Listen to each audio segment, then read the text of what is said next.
What is up, guys? Welcome back to another episode of Honor Among Thieves. Your host, as always, Nelson Rodriguez Jr., coming at you with another very special episode. Today, I have a legendary guest, a guy who has quite the wild story. I'm very honored to be one of the first people to bring his story out into the world. Interesting guy. We got to know each other over the last couple of weeks. I cannot wait for him to tell you all about everything he did, you know, his criminal life, going through prison, all that stuff. Please welcome John Poet Thornton, a.k.a. the White Tony Montana. So say goodnight to the bad guy. You looking at the bad guy. This the last time that you ever see a bad guy like me. You don't have the guts to be who you wanna be.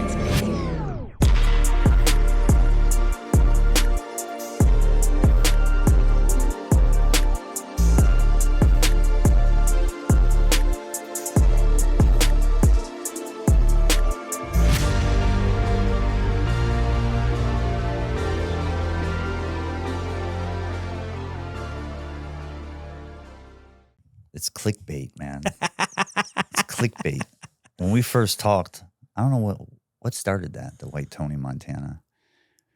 We're like, You white, mentioned it. I did mention You it. mentioned I was like, it. yeah, I'm the White Tony Montana. clickbait. Click here now. Yeah. All right. What's up, brother? What's up, man? Thanks for having me in Miami. I appreciate you. Thank you for making the trip from the West Coast, from Tampa. Yeah. Appreciate man. it. No problem. I know it's hot as shit. It's good. I like the heat. I don't mind the heat. I'd rather deal with heat than cold all day. Me too. You're from Florida, so you get what I'm saying. Born and raised. Yeah, that cold up there. Every time I go see Ian, me and Ian have become friends now. I've gone to see him at his studio a few times, and it's like it's too much, bro. I told him, bro, I'm never coming here in winter ever again. I swear. And the funny thing is, I have an uncle that lives 30 minutes from him, so I stay at my uncle's house. And I told my uncle, "How have you lived here for like 40 years? You're fucking Cuban, bro. You're from an island." Yeah. Like, dude, I've been in some cold, man. New York City, you know, my travels to New York and freezing my dick off. Coming from Florida wearing shorts, getting off the plane, you're like, what the fuck? What is going on? What What is going on here? It's snowing. That's why all those guys have moved down here. It's like, oh my God. I sincerely believe that New Yorkers have an attitude problem because of how miserable they are in the cold. Yeah. I'm serious. I'm not even For kidding. real. Like, people up north, it's not even that they're mean or they're bad people. It's just that kind of weather. It's like, it's tough. Yeah, they It's got to rough. shovel snow. Bro. You know, I Terrible. was shoveling snow in Florida, but it was a different type of snow. We'll get into that. So, I into mean, it that. was way funner than what they have to deal with. I'll tell you that. For sure. 100%. Building snowmen. I was building different types. Frosty the Snowman. Yeah. You know that rapper Young Jeezy? I've heard it. Yeah. Yeah. Mhm. That's his like shtick. Really? Jeezy, the is it snowman. Snowman? Yeah. Yeah. Because apparently he was like a big time drug dealer before. I mean, that's what all rappers claim nowadays. Mhm. You know, that's one of my favorite things about doing this podcast is that, like, what all these rappers and these kids claim they do, I get to meet you motherfuckers on a daily basis. Right. Like the real guys who did the real shit. Mhm. You know, like the last episode I just dropped, the Jones brothers up in Connecticut moving $100,000 worth of dope a day. Yeah. You know, like meeting real guys. George Valdez from Cocaine Cowboys moving Right. 600 kilos a month. One of your idols? I would say so, yeah. Yeah. He has a fantastic story. He's a guy who did it big, learned the error of his ways, did a lot of time in prison, got out, and he's a much better guy today. Like, he's a cool guy. And now we get to tell the story of the White Tony Montana. Oh, man.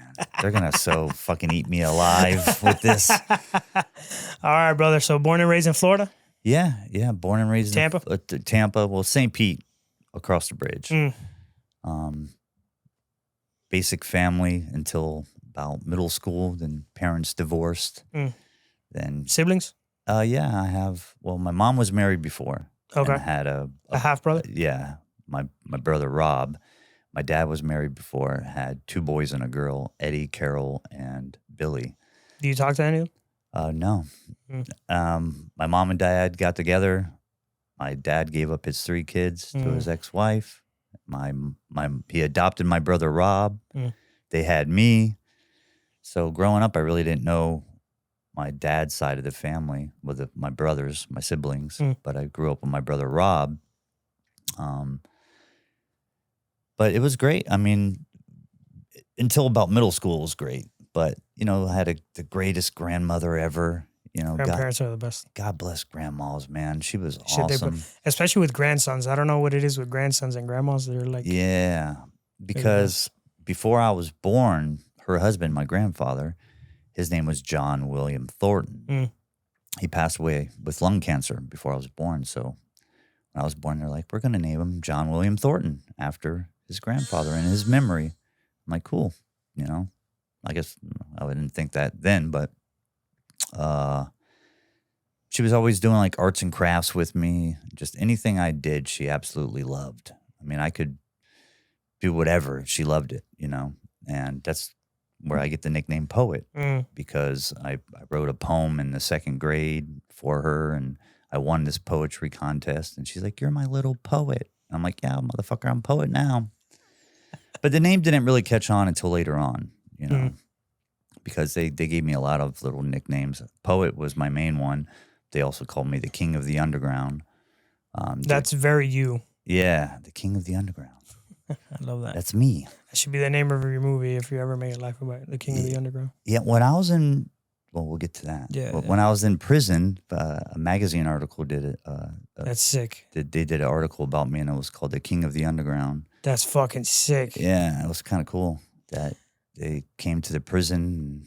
You know, I love that. Yeah, That, you know, Matt Cox, while he was doing time, he got a lot of dudes into like Rolling Stone and a bunch of magazines. He's a really good writer. He was making a living in prison, writing, getting paid by magazines and publishers, writing people's stories and stuff. right. So yeah, it's wild how King of the Underground. The King of the Underground. That's sick. I fucking wore that shit proudly, my friend. We'll get into that. All right. So you're a kid. Yeah, kid, broken family, you know. My dad, alcoholic, you know, out of the picture. My brothers, my half-brother Rob, he was older than I was. He got married, you know. So I'm thrown between my mom and whatever boyfriend she had that week to my alcoholic dad, to my brother, and just thrown all around, you know, never had no stability. And, you know, middle school comes. Did they fight a lot before they got divorced?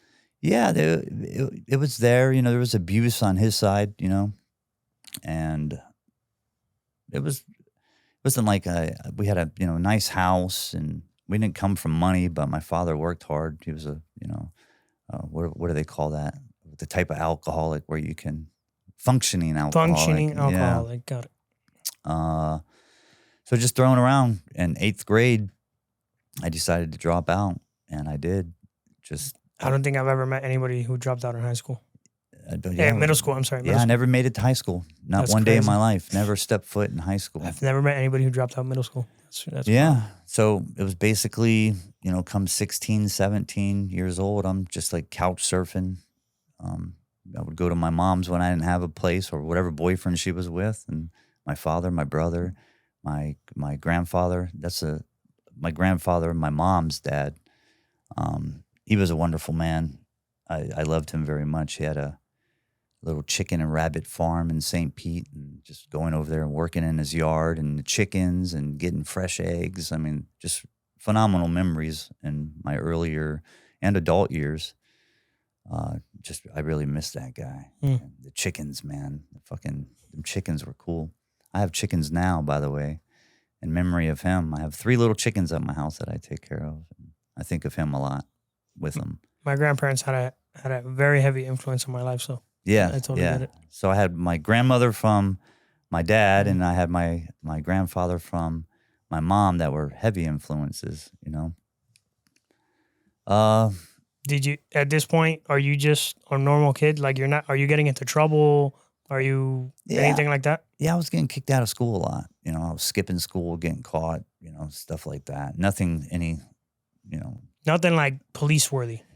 Nah, not really. I don't know if I was too slick for him, or, you know, it just never happened. Okay. It was just more of skipping school. I didn't want to go to school. It's like I didn't know where I was going to rest my head at, let alone, you know, where I was going to eat the next day. If I'm going to be at my mom's and my dad's, what the fuck am I going to school for?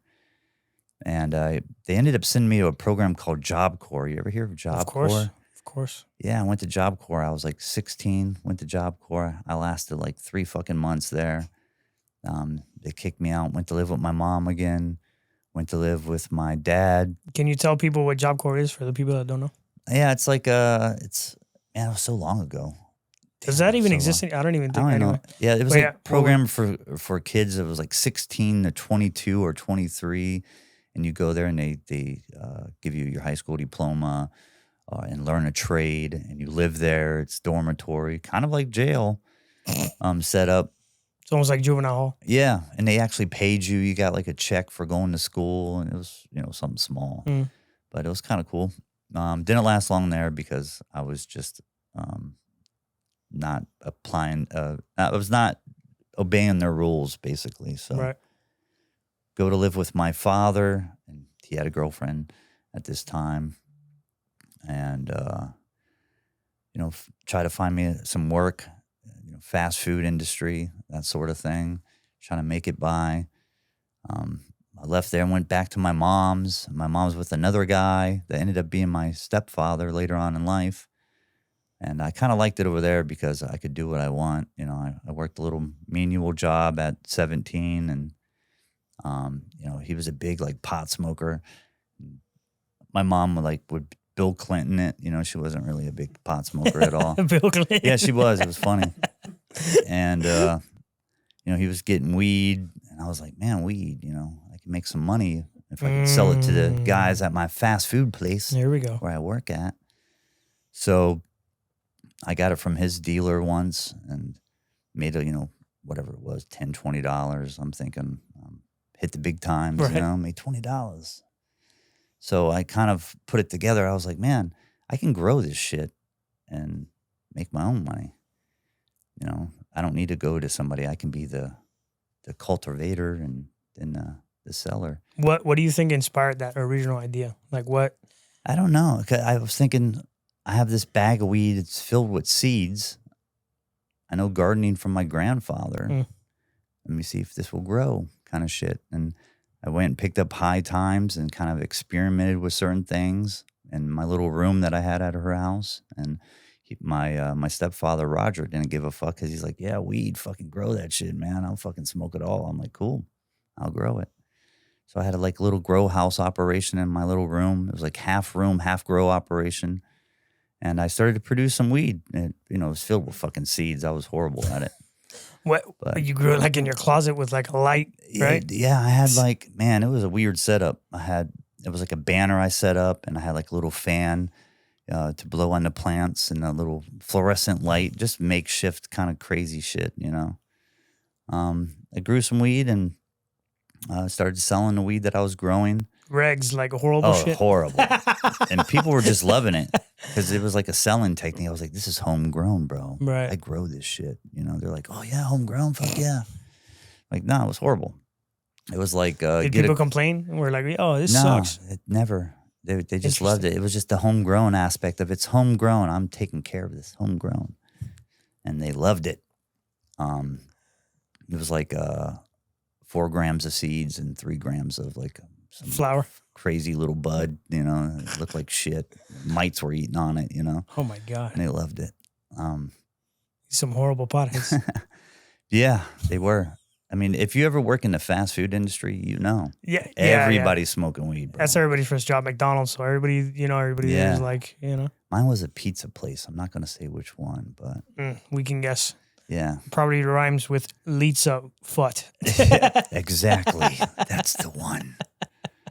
Grab that pizza. Yeah, so I was working at that place, and worked there, and on the weekends I would go out to the nightclubs in Tampa, Ybor City. Tear up the town. Yeah, tear up the town, man. You're not even 18 yet? Yeah, I'm like 17.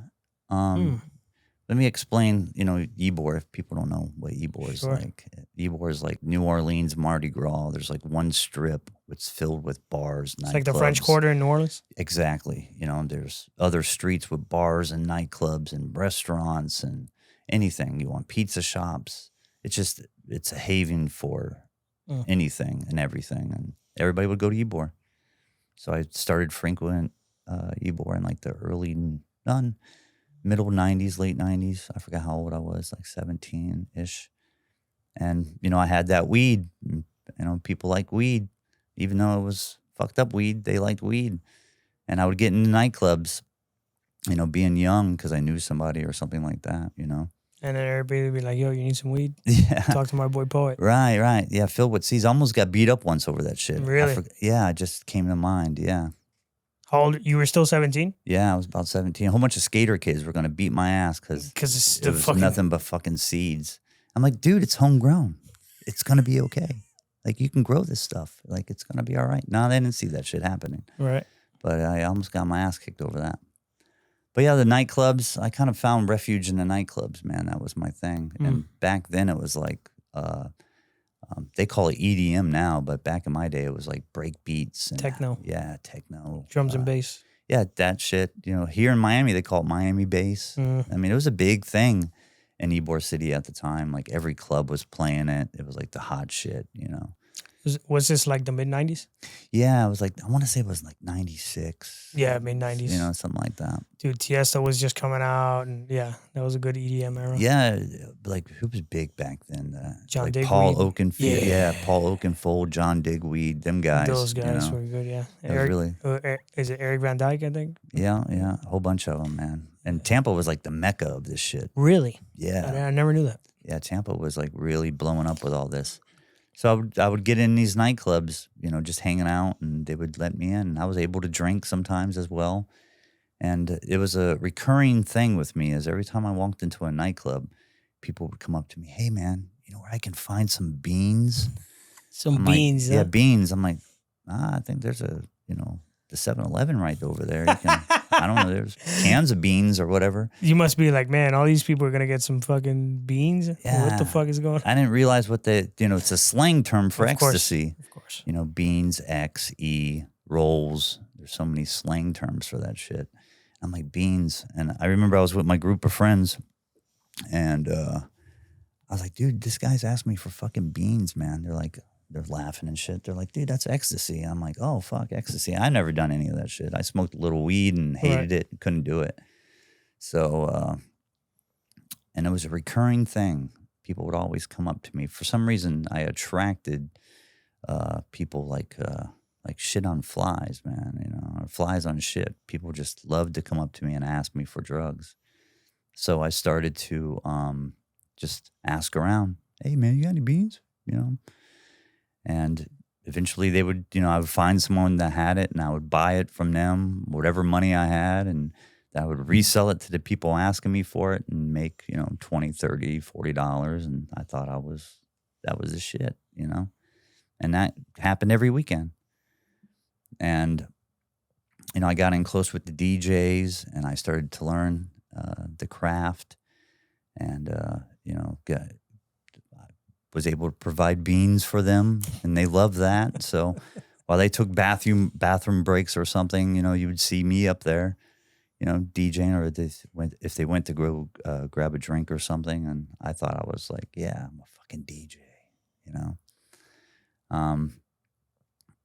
So as time went on, I would do that same routine, work during the week, go to the clubs on the weekend, and resell people's beans. And I was like, man, I need to find, I can make this a business. I need to find a connection, because there's so many people asking me for this shit, and I just don't have a plug to do it, So as time went on, we're talking months to years. You're still not making any serious money at this point, right? Hell no, man. What are you making on a given night that you go to a nightclub? What are you making? We're talking 90s now. So, yeah, like 96, 97, right? Yeah, I'm making $30, $40. A night? Yeah. And that to you was like, man. That's fucking great. Because minimum wage back then was like 3-something, 4-something. I didn't take that into account, you're right. That's probably more than you making a day at the pizza place, right? Right. I think, I was a delivery driver at one point, and I think I was making like $70, $80 in tips a night, maybe sometimes, if I was lucky, if I worked a long shift. So I'm making almost equivalent to that, being in nightclubs, doing what I really enjoy, you know, being around the people, the music, the lifestyle. Right. So as time went on, I would frequent other nightclubs and get in close with the DJs, and they would allow me to DJ and that sort of thing.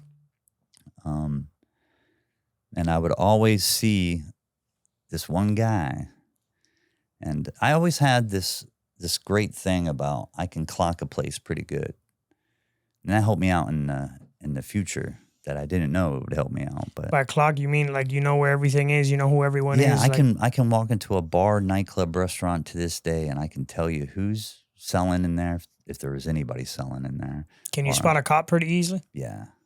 Even if they're undercover. Yeah. What gives them away? Their demeanor, like kind of. Yeah, I would have to talk to them first. It's kind of like I can't just spot you. It's a cop. Right. You know, he's got a cap on. It's a cop. He's drinking a soda water. Right. No, they can drink, man. Right. No, there's nothing like that. I mean, I can read people pretty well, but when it comes to like looking to see if somebody's scoping a drug out dealer, a room, yeah. And I was, later on, I started to become like a chameleon with that shit. Like I didn't dress the part. You would never know in a million fucking years I was a drug dealer until later on, But this one guy just kept on showing up and kept on showing up. And I would notice that whenever he showed up, there was a whole bunch of fucking beans.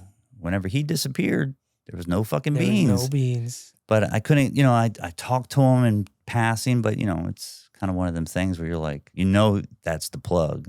How do I get to him? How do I approach him, And this was like back in like the infancy of like the internet and social media. Like we're talking, I mean, this is past now. We're talking years past now. I don't want to get too much on the timeline of the years. Okay. But you will just say that, late 90s, early 2000s, okay. this was happening. So I ended up getting plugged in with another guy at the club, and whenever that person showed up, he had it. So I'm like, that's got to be the guy, man, So I eventually approached him. It was a house party I got invited back to. And they invited me back to DJ this house party. Those good old fucking rolling house parties. Fuck yeah. Yeah, I was doing that too at the time. Lord. I was throwing like little parties at my mom's house. My mom was cool with that Everybody was rolling balls. Yeah. And at the time, I'd never done one. Okay. Never done it. Smoked a little weed. I never done anything hard. I considered that hard. Like, I don't want to be like, you guys look fucked up, As time passed, I was at a house party, and they were looking for the beans and the name. They said the name. So once they said the name of the person, people like to talk on drugs, man. I got so and so coming over. He's got the best shit. If you ever want somebody to spill their guts, just buy them a couple of drinks. Yeah, that too. So I pegged it. I'm like, yeah, that's him. So, house party, he came. Everybody's got the shit. So I went out to another club the next day, and he happened to be there. And it was like one of the moments where it's my time to approach, And this was like earlier days of the internet too, like I was talking about social media stuff. Right.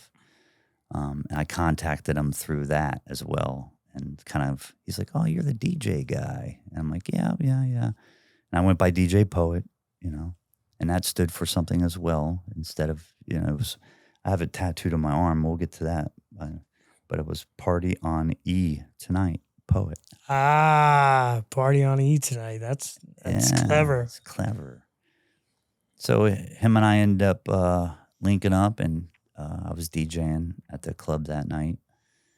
And I kind of asked him just, hey, man, you look fucked up. And I'm playing with him like, hey, bro, you look fucked up. I'm trying to get fucked up like you. Do you know anywhere I can find this shit at? He's like, yeah. He's like, how much do you want? And I'm thinking, how much money do I got? I was like, I'll take 20, 20, no problem. I'm like, this is the same fucking kind of pill that I got from so-and-so. Right. So I was like, hey, can I get your number? You know, blah, blah, blah. He's like, yeah. You know, here's my number, man. He's like, call me whenever you have a cool party or you're DJing somewhere. I'm like, most definitely. And at the same time, back in Tampa, we were doing like underground raves. And we would. The raves. Yeah. The underground rave days. Nothing like today, man. We would, you know, break into a warehouse and like set that shit up. Dude. Just go all weekend. That shit, one of those parties could be a fucking movie, man. Yeah, you know? for real. Yeah, we did it one time in Ybor City, actually. And I think this is when him and I really hit it off because I invited him out to this party in a warehouse. It was like an insurance claims kind of warehouse where they put like cars that were crashed. Okay. So this huge fucking warehouse. Cars that are crashed up in this warehouse. There's like brains on the fucking windshield still of these cars. We just set up fucking turntables. That's wild. And you know, played out the night. And, you know, this party, nobody had beans but me. And I brought him out and he enjoyed it. He's always fucked up. This guy was always fucked up, rolling. Every day, all day. That's wild. 7 days a week, just he has no up. brain cells left. That's like no. He's still alive. Yeah, but his brain is fried, brother. Yeah, he's pretty fried, man. You couldn't do that every day, let alone every weekend. Bro, it was every day. Bro, rolling was something you had to conserve yourself. That was like once a quarter. Mm-hmm. Yeah. You know what I mean? Especially in the rave days where there was raves every day, or every night, or every weekend. You had to be like, all right, I gotta fucking, this is a marathon, not a sprint, you know?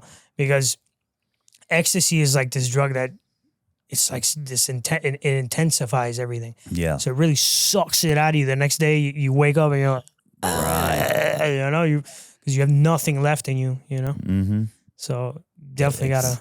Yeah. He was always fucking rolling. That's wild, man. Always rolling. Crazy rolling all the fucking time. Shit. So at this little underground rave I was DJing at and hosting and a part of, I think he brought like 200-300 ecstasy pills with him. Fuck. Okay. And I bought, you know, he would not front me. It was cash only. You'd have to buy it, yeah. And I kind of made a deal with him. I'm like, listen, man, I'll bring you to this party. Just don't sell it to anybody. You know, let me do it. You know, he liked that idea. He didn't need to be, he could just roll his ass off on the floor. And you just pay him. Yeah, I just pay him. He'll give me the shit. It was cool. And we sold every fucking one of them. You know, I sold every one of them. And he was just blown away by that idea of I could get rid of them that quick, you know. 300 pills, huh? Yeah, 300. Okay. Not done yet. Okay. All right. He was out 300. I was like, bro, can you get more? Like wherever you get them at? And he's like, it's a far away drive. I'm like, can we go? Can we both go? Like, how does this work? And, you know, he's like, well, I need the money. I'm like, I have to go with you. So we got lost as fuck. You know, he's rolling and driving. Shit. Yeah, we finally get to our location. And he goes in and meets his guy, and they do what they do, and he comes back out, and we got another, I think it was like 400 or so, whatever I had the money for. Because I remember I gave all the profit that I made off the pills. I gave it. I was like, just get as many as you can. And we brought him back out, and I sold every one of them motherfuckers. So you sold like 700 pills that night? 700 pills in one night. Shit.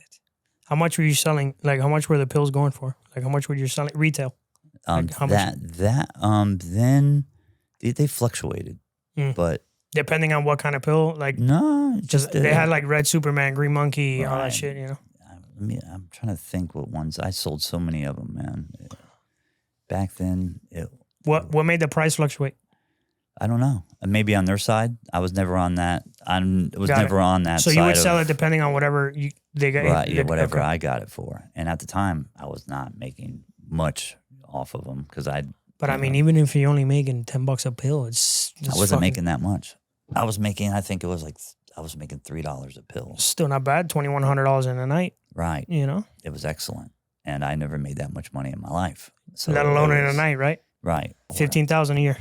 Yeah, That's I what was you were- making like 15,000 a year at the pizza place, something like that. So you were still working at the pizza place. Yeah, Okay. yeah, doing this on the weekends. That was my weekend gig. And then this one night you just boom, you made like $2,000. Yeah, and I was like, "What the fuck? Man? This is great." And he was blown away by this because He made way more money, obviously. right, way more money. And I think that was because he worked the job too, and he just did this on the weekend. He just liked to get fucked up. Yeah, right? just like to get fucked up, and he would sell just he was definitely an addict, and he would sell the 1 to 2 to 300 pills, just to get his fix, and Right. and he had a gambling addiction as well, so he was always in the fucking casino, and Typically those things go hand in hand. Like when someone is addicted to one thing, they kind of have an issue with other things as well. He wasn't much of a drinker, just Just loved ecstasy and gambling. yeah, and smoking weed, loved to do that. Mm. And so I kind of made a deal with him. Him and I hit it off too, I was like, hopefully I don't say his name. I'm trying to be very hard at good. not saying his name. You're good. But You can give him a fake name if you want. right, yeah. Let's call him not- Freddie. Yeah, Freddie. That's There not you gonna go. work. People are like, "Oh, it was Freddie. I knew it the whole time, poet. It was fucking Freddie." No. That's my cousin's name. They're gonna think it was my cousin. Shit. Sorry, Fred. No, it's not you.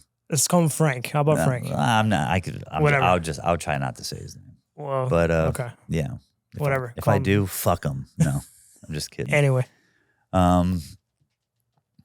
Yeah. So him every weekend, him and I would just hang out, and he liked the idea of I could get rid of it, and he didn't have to deal with anybody. He could just get fucked up and do his thing, and there were times where I would try to call him, and he was that classic drug dealer.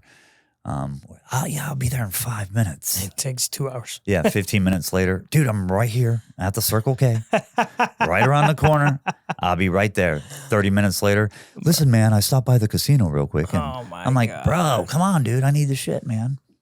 So yeah, that was one of these times I had to go to the casino To go get the shit. Yeah, from the him, casino's fucking cameras everywhere, man. I'm like, Jesus Christ, man. I'm searching a fucking casino for this guy.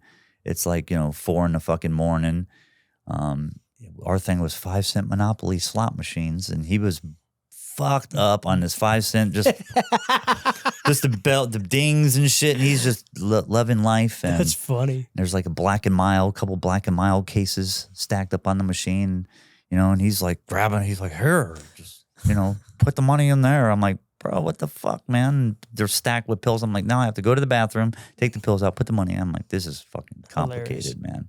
Just hang out with me all the time, and we don't have to deal with this. But it became a problem because I don't think he was ready for the volume. the volume I was providing at that time. And I the highest I would sell was like 50. I wanted to stay away from like weight, I didn't want to sell weight. That kind of scared me. That's the most you would sell to one person? Yeah, I was 50, if I knew you really well, maybe 100. Right. But I was like, I'd rather sell you 1 or 10. Of course. Retail, that's where the money's at, right? Exactly. I wanted to keep it small because I knew if I sell you 50, you're going to try to resell it. It Of could course. cause problems. Whereas if you're just trying to take 2 for yourself, Mhm. charge you more, and you're just trying to have a good time. And Yeah. So it was more underground raves, more places I was DJing at, more nightclubs I was going to. so the volume increased steadily. Volume increased, but there's no forecasting any drugs. Of course, like right. people are like, "How many pills did you sell that week?" I'm like, I couldn't tell you. Every week was different, man. There were some weeks where I could, do 200. There were some weeks I could do a couple thousand. I mean, I never knew. It was always up and down, up and down, up and down. Indeed. So I told myself, man, I'm making all this fucking money on the weekends. Why do I need to work a job? Like I could just do this all the time, And that's what happened. I just stopped working. I'm like, fuck this place, bro. I'm out. How long do you think it was between when you kind of found that little hustle? And you were like, fuck it. It was years. Because Really? him and I dealt for years together. Interesting. Okay. So, I worked many of jobs at that point. I went from a pizza spot to a manufacturing job to an assembly job to, just whatever job I could find. And the amount of money you were making was fluctuating. Like, Yeah. Okay. Because I enjoyed the lifestyle. And, I never really, I've done ecstasy, sure. But I kind of liked the girls and fancy things. And because growing up, I didn't really come from money. So the super hot chicks making out with each other wearing mesh. Yeah. Yeah. Love them. Yeah, a lot of that. Yeah. I had a little place. I was renting my own. I had a little house I was renting. So I would turn that into like a house party every fucking, day. Because at this point I'm not working. I'm like, okay, my rent's $600. I can make that, on a Friday night, no big deal. Probably within hours of a Friday night. I was like, no big deal, But it's like then all the beer, then all the food, and the lifestyle that comes with going out to the clubs, and that money kind of dwindles. So him and I were doing pretty good business, and some of these clubs I'm not going to mention because they're still in business today, and all right, they're actually in my newspaper articles. When they mentioned, they were like, wow, yeah, they're like, I was a drug ringleader is what they called me, drug ringleader, John Poet Thornton, a Tampa-based drug ringleading group. That's funny. And they mentioned the clubs that I was selling out of. So I'll mention like a couple of them because they're closed now. Right. But I won't mention some the other ones that are open. Yeah, Gotcha. but if you want, Google my name and you could see. But there was this after hours club. Did you guys have after hours clubs? We still have it. Are you kidding me? Have you ever heard of Club Space? Yeah. Oh my God. It's legendary for really? after hours. Okay. Tell you the DJ's going to show up at 11 and the fucking DJ doesn't show up until 5 in the morning. Okay. Well, in Tampa, that was like a cool thing. Bottle clubs, after hours clubs. Yeah. We had some that were just fucking ridiculous, like this club called AVO2. You ever hear of AVO2? Never. Like the manager owner went to actual federal prison over that shit. Wow. But it was like free to get in. It was like it was probably as big as this fucking room, and they would pack like maybe 150, 200 people in this little fucking room, and they'd sold waters that were like $10 a piece, and just everybody was fucked up in these places, and selling pills. And it opened up, I forget what time, it was like 2 in the morning, didn't close till like 9, and just a drug haven. I sold out of there a lot. Then there was this place called Night Moves that was in my article. Night Moves. It's closed now. But it was a big warehouse type place. You bring your beer or your liquor there, and they resell it back to you. And that's like the legality of how you can drink at these bottle clubs. You bring your own liquor and then they sell it back to you? Sell it back to you. They'll sell you like the cup with the ice and the mixer, and they put your own liquor in it. Got it. Okay. Or the beer, they would. You're buying the cup and the ice. You're not buying the liquor. Right. Got it. Okay. Whatever they did, fucking backhand shit, and it was like $10, $20 to get in this place. But it was a huge motherfucking place, man. And like they buzzed you in the fucking door, kind of shit. Some real underground shit. Yeah, but it was legal. But are you familiar with like the swinger BDSM kind of lifestyle? I'm not familiar with it, but I've heard of it. Yeah, okay, right. There's a huge swinger club here in Miami that's open to this day. It's not far from here. It's called Miami Velvet. Okay. And you can see it. I've driven past it my entire life, and people were like, "Oh yeah, that's this is the swinger club." So this place was open Thursday, Fridays, and Saturdays, and it was open from 9 p.m. till 2 a.m. It was a swingers club. Shit. All right. And if you bought a membership, you could go into their back rooms. And now in these back rooms, probably these size of this room here, they had themed rooms. They had a jailhouse room. They had a Barbie doll room. They had a like chains and whips room. It had different themed rooms, and there was like 6 or 7 of them. That's wild. And you could if you're in there and you have a membership and another couple's there, and if they want you to go bang their wife or whatever, you can go in these back rooms and have at it, and whatever themed room you chose. That is fucking wild. Then from 2 a.m. till 9 a.m., it turned into the bottle club, after hours rave type shit.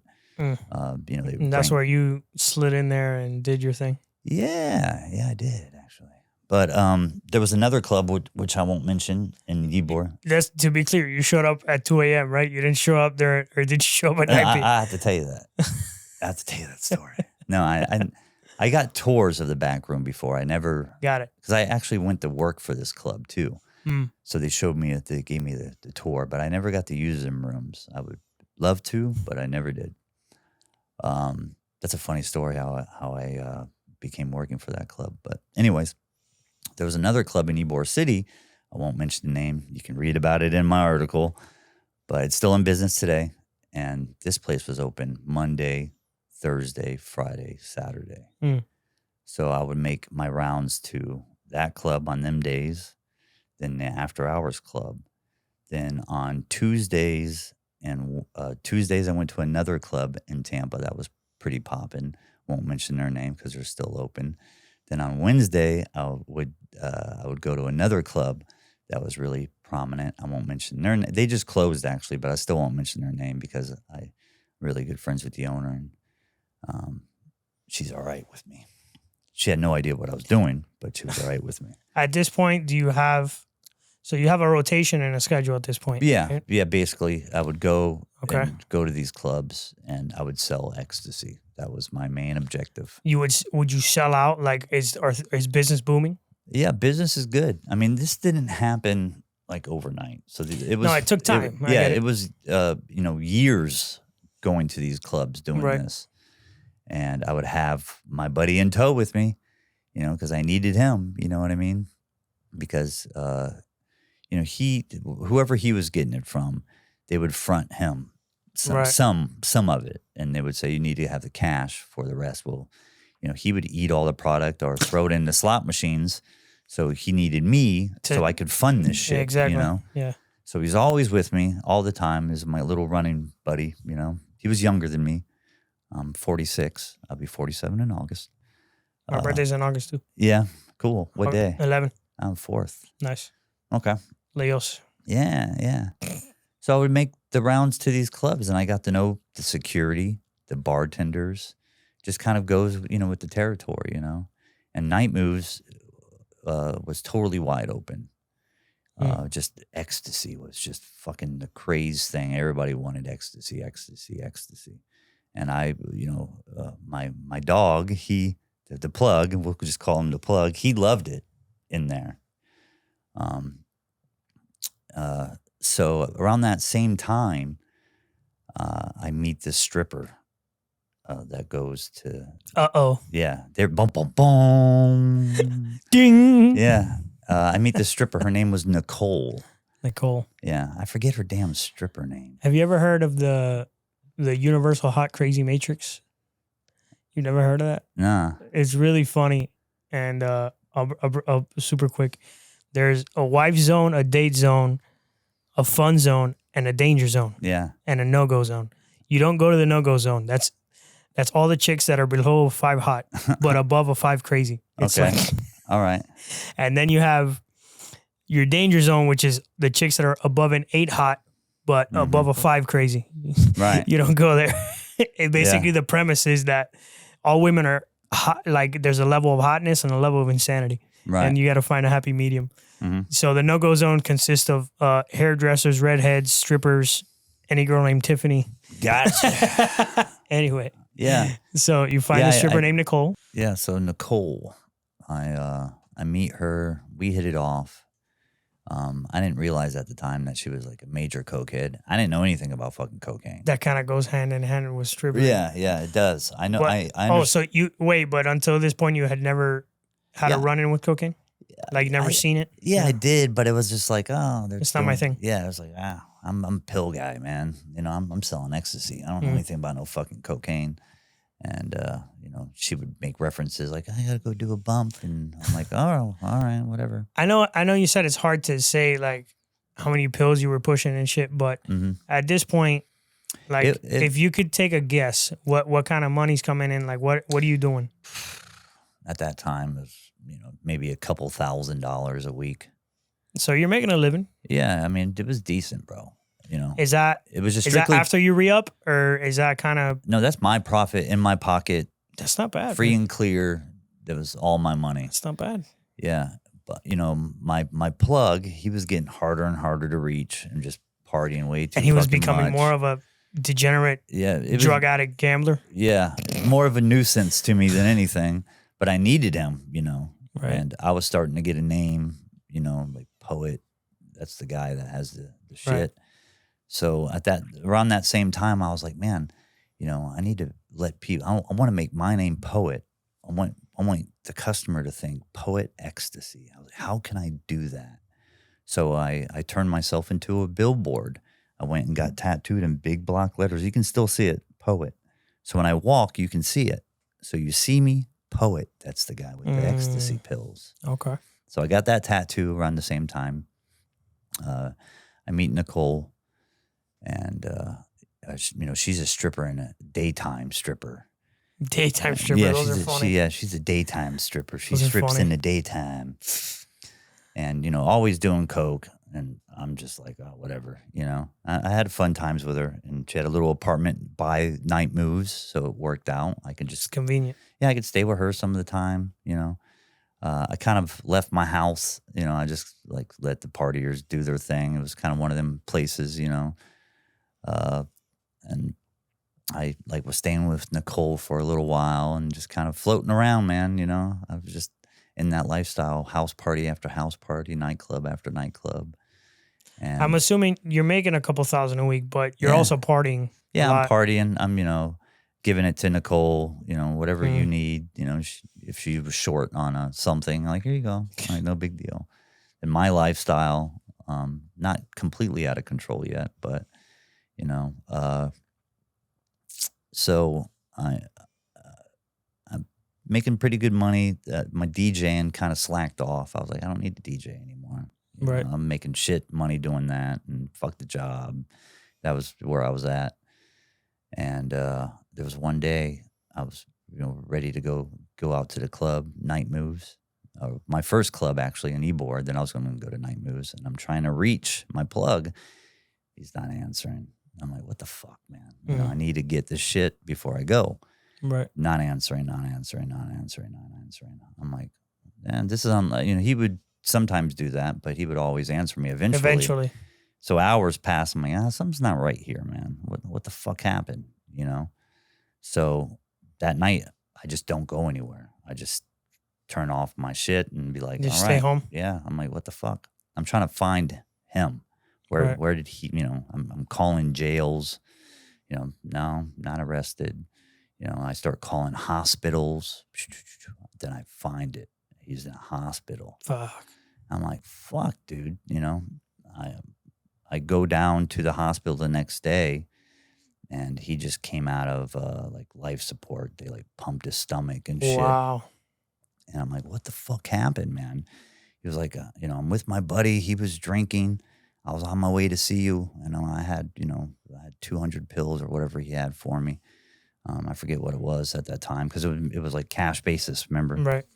And I think it was 100 or 200. He was bringing me at first, and I was going to give him more money. He was going to go get me, because we had that relationship at that point where I trusted him with, here's the money, go get me the shit.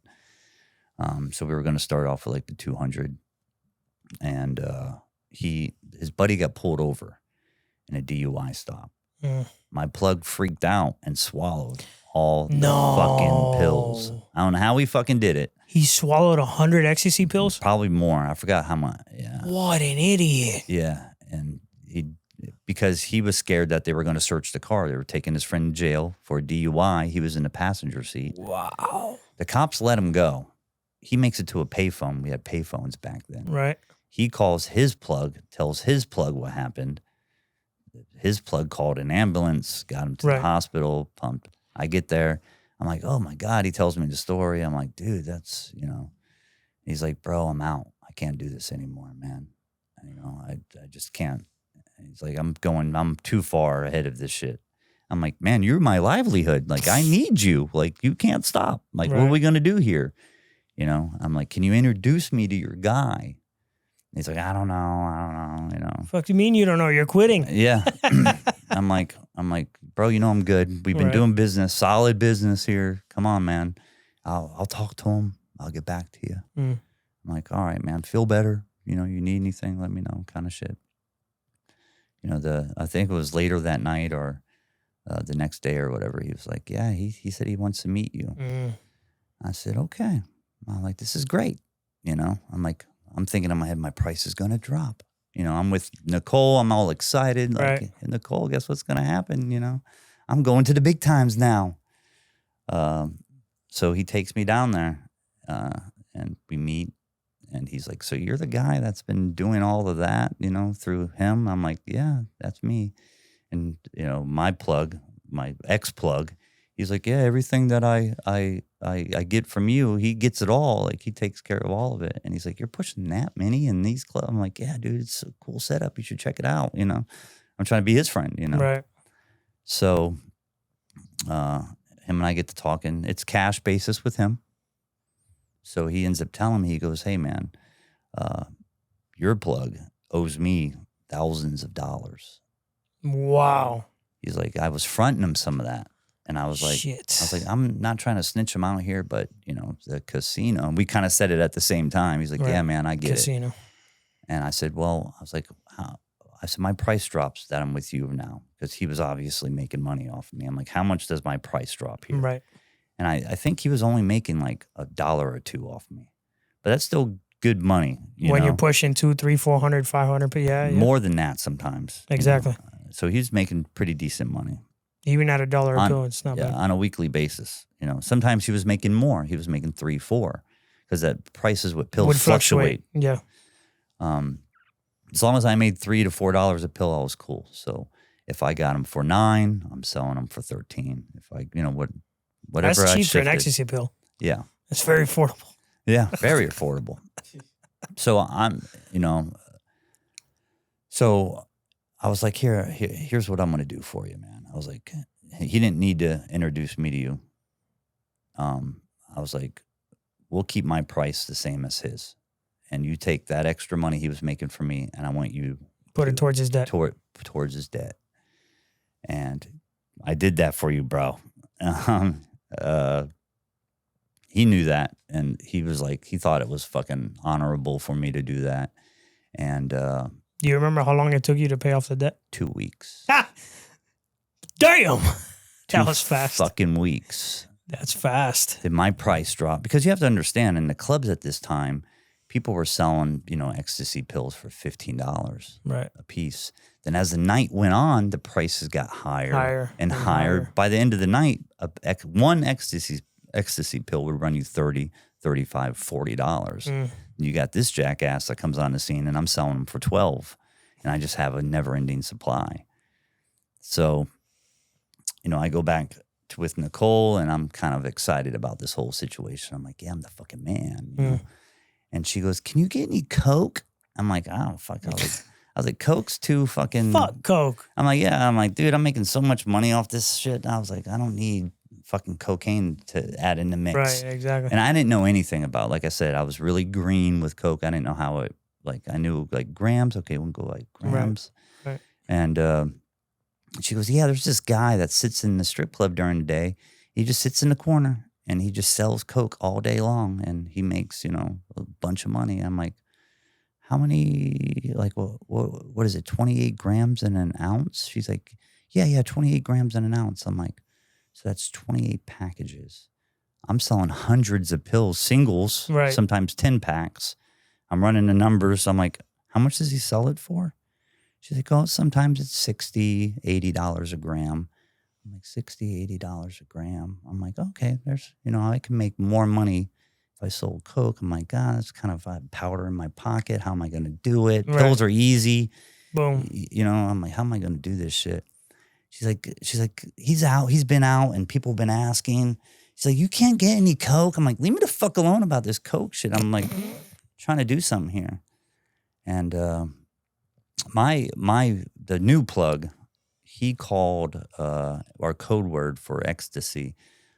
It was CDs. Okay. So if I needed CDs, I would say, hey man, I need, 1 CD. He knew that meant I need 100. 100. If I need 2 CDs, 200, 3, 4, Right. blase. So I call him. I say, hey bro, my girl, she's fucking bothering me about this coke shit. I'm like, is there any way you could like hook me up with some coke, man? And he just starts to laugh. He's like, you didn't know? I'm like, no. Why? What? He's like, that's what I do. That's like mainly. my main thing, buddy. My main thing. That's funny. I'm like, oh shit. I'm like, how much is it? Like, well, how does this work? Right. And he tells me the price. And at that time, the prices of coke with me only changed like $100. So he tells me the price. He says it's $500 an ounce. I said, $500 an ounce. So I was like, all right, I'll let you know. I'll call you back. But hey, give me 5 CDs. I need that. Right. He's like, when do you need it? I'm like, I need it right now. I'll come by. So I talked to Nicole. I'm like, yeah, I can get it. She's like, how much? How much can? Is it like $1,200, $1,500 an ounce? I'm like, oh no. shit. I said it's 500. No, it's not 500. That's garbage shit. It's cut, stomped on. You're not getting it $500 an ounce. I'm like, my guy said it's 500. That's what I can get it for. She's like, get it, I'll try it. Fucking coke snob bitch, I'm like, all right. So you go? I go, refill, I get it, and I bring it back and give it to her. And she's just blown away by it. She's like, there's no way. I'm like, yeah. I'm like, do you think you can get rid of this in the club for me? Like, I'll package it up, 28 grams. That's an ounce, I'm like, we can sell it for whatever price, and you sell it for whatever. Just give me, at the time I was like, give me $850 for this. I'm like, I make $350. Right. I'm cool with that. And sure enough, she went to work that day. And she calls me like 3 hours later, and she's like, can you get more? I'm like, I just gave you fucking an ounce. I'm like, yeah, that's gone. I call my guy. Hey, bro, can I get he's like, hey, for now on, call them T-shirts. I said, okay. I was like, can I get one T-shirt? And he's like, yeah, come by. So he lived far from me. So I had to go down there, grab it, bring it back. So I go by the club that she's working at, and I give it to her. And she's like, same $850 you charged? Yeah, charged her $850. I'm $350. You're probably like, man, this is great. I made $700, in a matter of 2 hours. I'm like, that's cool. So I go to the club. I'm not thinking anything. I don't know how this shit works. So I give her an ounce, a whole ounce. I'm like, here you go. Here you go. She's like, no, you got to package it up. I'm like, package it. I'm like, fuck. I'm in my car in the strip club parking lot. Packing up coke. Figure this shit out, It's crazy. I go back in there, give it to her. Eyeballing it. Like, yeah. And no bullshit. By about an hour later, gone. Calls me. Wow. Can you give me another ounce? I'm like, yep. Give me 1 second. Call my guy. Hey, T-shirt. Can I get another T-shirt? He's like, bro. I'm like, all right, I'll get 2 this time because I have the money now. Right, I have 2. I was like, I don't want that to affect the CD money. Yeah. But yeah, all right. So go down there, do that exchange, come back. You're like, yo, I got 2. Yeah. She's like, I'm going to be working night shift. I said, all right. She's like, I'm going to pull a double. And I'm like, okay. All right. They were gone that night. Wow. So I'm working the numbers. I'm like, I'm making. You made $1,400. I can make more money off the coke than I can the pills. Your first night selling coke, you made $1,400. That's awesome. Yeah, all in like however she was doing in single grams. Yeah, I don't know what she was selling it for. Right. I was cool with that. So the next time around, whenever I went to go see him, I would get CDs, T-shirts, and then I started in my clubs. I started to tell the people, yeah, I got coke now. They're like, how much are you selling a gram for? Me, I'm like $40. $40 a gram. There's no fucking way you're selling it $40 a gram. I'm like, yeah, I'll sell it to you $40. Let me try it. I'm like, here. It's like, no way, it's fucking $40. I'm like, yeah, $40.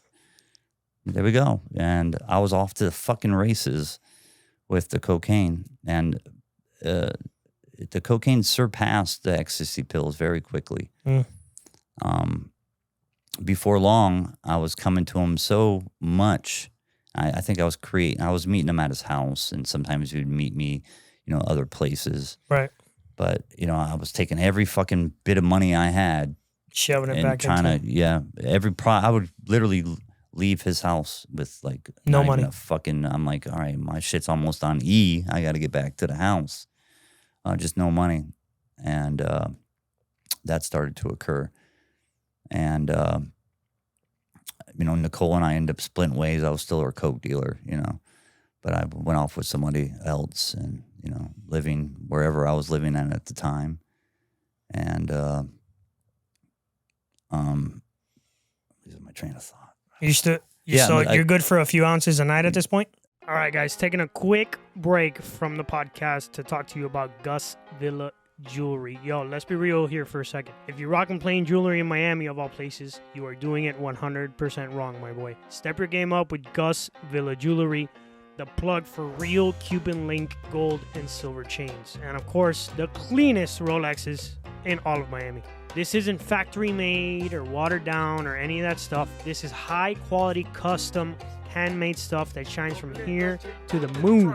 It turns heads, starts conversations, and makes you look fresh. Gus has something that'll level up your whole vibe. And because you're locked in here with us at Honor Among Thieves podcast, you're getting a hookup.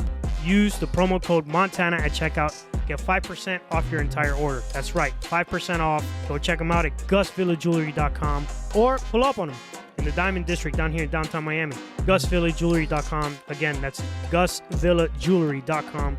And tell them your boy Montana sent you. Gus Villa Jewelry. Now back to the podcast. Yeah, at this point, I was probably, I was probably doing about, in a week, I was probably like 6-7 ounces a week. Yeah. And that was like fast, right? That was a couple months probably into what? It was probably like a couple weeks, man. Wow. It was that quick. Progressed pretty fast. Because nobody was selling Coke. The quality that I had at that price, nobody. I was selling at $40 a gram. Nobody. And the quality, I mean, a good product sells itself. 100%. There was no sales technique like, oh, you're a master salesman. I'm like, I'm not. I'm really not. Good product, good price point. Right. And the reason why I picked $40 is because, how often does somebody have, 220s or a 10? Or, so $40, 220s, quick, easy. Right. So, I would sell it in the clubs. So you're selling almost a quarter a week at this point. Yeah. It's not bad. And, the beans. So I'm making, I forgot how much at that time. It was like maybe 3,000, 4,000, something like that. Are you still exclusively selling to Nicole? Yeah, I'd sell it her sometimes. You know what I mean? But did word start getting around that you were the snow plug? Yeah, but she would, what happened is the guy that was sitting in the strip club that would sell out of there, he started to buy it from her. Really? Oh, that's right, because it was cheaper. That's right, okay. So she, would do it with him. Boom. And him and I actually became friends. Interesting. Yeah, really cool guy. Yeah, he was all right. And he was selling out of a couple strip clubs. He would just make his rounds, same thing I was doing basically. I thought I was so special and I had it all clocked, but there was other people doing the same thing. fucking thing I was doing. I was just doing it, Right. in a quicker way, I guess. But, I would go to night moves and we'll go back to night moves. I would go to night moves early because you were asked if I would go early. Right. Sometimes they would search, there would be new security, and I'm carrying all this shit on me. I was like, I got to get in there before they do all this stuff. And whenever I got in the clubs, that's when the people would come. And that was my cover were the clubs.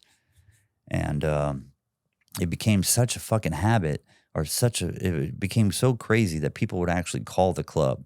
Hey, is Poet going to be there tonight? Hey, is Poet going to be there tonight? I don't work there. Right. And I remember one time I'm rolling into the night moves and the owner, I never met the owner before. And I'm sitting at the bar and he goes, oh, I see your tattoo, Poet. He's like, a lot of people call up here for you. He's like, are you selling drugs in my club? And he's like very fucking stern. I'm packed full. I'm ready for the night. And I'm like, no, sir. I would never sell, drugs in your club, sir. And he's like, why are people calling my club for you? I'm like, oh, I'm a DJ. And they will, I have a lot of fans. Still got that cover. Yeah. I got a lot of fans, man. They want to come out and see me. Total bullshit, He's like, I have some opening slots here. He's like, would you like to, maybe DJ here Fridays and Saturdays? Sure. And I was like, that would be great. I'm like, how much does it pay? Oh, great. That's awesome. That's awesome. So now I didn't need to worry about how am I getting the drugs in the club. Because you're the DJ. I'm the DJ. So in my DJ equipment, that's where the drugs were. Boom. And I would just bring them every fucking thing into that damn DJ booth. And it looked like a fast food restaurant. I mean, just. You could drive through window. Here you drive through window, bro. Boom. We're good on time. Do I need to speed this shit up? No. Okay. Not at all. All right, great, because it gets long. Let's do this. Okay. We're good. All right, We're here for. Good. All right. We're here for the whole story. Let's do it. So, I had the whole night moves just clocked, bro. It was just mine, under my control. Like, you were not fucking pushing anything in there. My price point, it wasn't I was strong-arming motherfuckers going, you can't sell drugs in here. Yeah, but no one can compete with the quality of your product and your price point was not too low. Not at all. None. Nobody, Supply and demand. Yeah. It got to the point where I would bring in like friends of mine to DJ for me because I just couldn't handle the DJing and selling. Yeah. And they had this like little upstairs VIP area. So the staff would close that area off for me. And you'd just be up there. Wouldn't let anybody sit in the area. That was my spot. And not to mention, I brought this guy's business to it was like 5 people in there too. Now he's got like 300 people in there, because people were coming for the drugs, man. Right. And it was really like that. Yeah, I don't know the numbers, but it was like a crowd of people, and it grew and grew. And this guy's fucking loving me because I'm bringing him $20 a head to get in this motherfucker. He's loving life, man. Plus whatever they spend in there and all that. Yeah, he's like, fuck, I don't give a fuck if he's selling drugs. Just let this guy do what he's doing. Right. And so they had this little VIP, and this is a great part of the story too, because this comes into play later. So in this roped off VIP area, like that was mine. You couldn't sit there. So one day I roll up in the club, and I usually had an entourage. I'm starting to build an entourage now, and people always came with me. Are you starting to have like a little team, underlings and that kind of stuff? Yeah, not yet. Not yet. I was controlling it. Yeah. I'm a micromanager. I wanted to control it. So I get there to the night moves one night, and there's a guy just sitting in my area, a country looking motherfucker. I'm like, who's this cornbread ass motherfucker in my goddamn area? I'm like, who the fuck? He's like, he won't leave. Wow. Poet, he won't go. I send a couple of my guys on. I'm like, get this motherfucker out of there, man. What the fuck? Who is this motherfucker? And they come back. He's like, he's not going anywhere. Oof. I'm like, all right, then he was going to see me. I'm scrawny, bro. But I was a feisty little dude. But I'll go up there and talk to him. So I go up there, and I'm like, do you know who the fuck I am? He's like, do you know who the fuck I am? I'm like, I don't give a fuck who you are. I'm like, I'm Poet, bitch. I run this club. And I'll say his name. I won't say his last name. But he's like, I'm Nick, and I don't give a fuck. And he's like, you got any pills on you? And I'm like, that's a great way to. I'm like, fuck yeah, I do. I was like, this is what I got. He's like, let me get 10. I'm like, you got it. I'm like, this motherfucker got balls of steel. I'm like, I like this guy. And me and Nick and I, we hit it off, man. That was my buddy. And he had a bunch of money. I think he had like a settlement or something. He was just blowing fucking money like a madman. And I love to see Nick because he was whatever. I'm like, man, thank you, bro. Yeah. You're fucking awesome. Him and I partied. We had a good time together. I started to get to the point where I couldn't handle all the clubs. Right. And it was just getting too much. And at this point, you're selling E and Coke. Yeah. Okay. Yeah. And it just started to explode, man. The Coke surpassed the ecstasy at this point. And I started to bring in teams. I was like, hey, I want you to control this club. I want you to control that club, this club for me, that club for me, that club for me. But the clubs listed in my newspaper article, that were my babies. And I wanted to be in them clubs because that was my party time, my fun time. I wanted to be there. So I brought in a team. It was Carlene. She was a lesbian chick of mine. Everybody thought we were together, but she was like hardcore lesbian. Eric, he was a Mexican dude that lived with Carlene. Cool guy, loved him. This guy named Brad. He sold weed. I loved him. He was great. And they all sold drugs for me. And then they had their network, and then they had their network, and they all had their network. And it just kind of I was like the head of the family, you know, the drug ringleader that the Tampa paper likes to call me. The head of the Tampa cartel. There you go. The White Tony Montana. That's it. I was going to see my guy quite too often, and he didn't like that I was coming to see him a lot. And I was like, you know, cash, this is all the cash I have. How much can I get? Yeah, kind of thing. And I call him one day. I'm like, hey, man, I need to come by for the T-shirts, the CDs. He's like, how many you need? I tell him. I'm like, okay. He's like, yeah, come on by. I get there. And he goes, how about this? He's like, I'm going to give you 100. I'm like, 100 CDs? He's like, no. I'm going to give you 100 ounces. I'm going to give you 100 T-shirts. Oof. I'm like, that means I owe you $50,000. I'm like, I don't. And this really happened. I'm right. Like, is he still getting $50 an ounce? Yeah, 500. Yeah. 500 an ounce. He's like, okay. I'm like, 500, cool. 500 an ounce. So he wants to give you 100 ounces. That's $50,000. And there's no way in hell you could pay that up front. No. Or was there? No, hell no. I'm like, fucking $50,000. That's like a house, bro. And you know, once again, back late then, 90s, early 2000s, 50 fucking grand. I'm like, I don't know about this one, man. So I was like thinking to myself, I'm like, okay. I was like, this is the money. I don't remember the numbers, but I remember it was the 50,000. I remember that. Right. And he had all the CDs, all the ecstasy pills I wanted too. So it equated out. It was a fucking bunch, more than I ever could purchase. Right. And it came out to be like 75,000, 80,000, something like that. After I paid him the cash I owed him that much. That was on top of whatever money you paid him up front. Right. Fuck. So he probably gave you like 100 grand worth of drugs. No, I don't remember that, but it was a lot. Yeah. It was, I was like, holy fuck. I remember the $50,000 worth of coke, and I'm just looking at it like, fuck, this is insane, you know? And it always came, whenever I was buying it in 1 ounces, it would come in 1 ounces, but now it was packaged in 10 ounce bags. Interesting. How come he never gave you kilos? I don't know. Because if you bought 100 ounces, that's 3 keys. Right. Well, just under 3 keys. Yeah, it's shy. It's 35 ounces and a half. So it's just shy, yeah. I never asked him. You know, it's not something I asked whatever, him. Yeah. You know, it came packaged. He packaged it in 2 like cellophane bags, 10-ounce bags, chunks. So my guess was, I'm guessing, I don't know this for a fact, that he was getting the bricks and cutting it in half or whatever he was doing with them and giving it to me. That's what I'm assuming. I don't know. I do not know how that happened, how he was doing it. So I'm traveling back. It was what, $75,000 that I fucking owe. And I was like, if I lose this shit, I'm fucking like, dead. there's no way I can fucking. How am I gonna? Right. What am I gonna fucking do? I'm scared, bro. You know, like I'm trying to hide it. I'm getting paranoid on it. I'm like, what the fuck am I gonna do with this shit? I would have thought at that point you would have been like, fuck, this is my chance. You know. Well, yeah, I'm thinking I sell this, I'll retire. That's my, my mindset. I'm good. You know what I'm saying? This is fucking great. Right.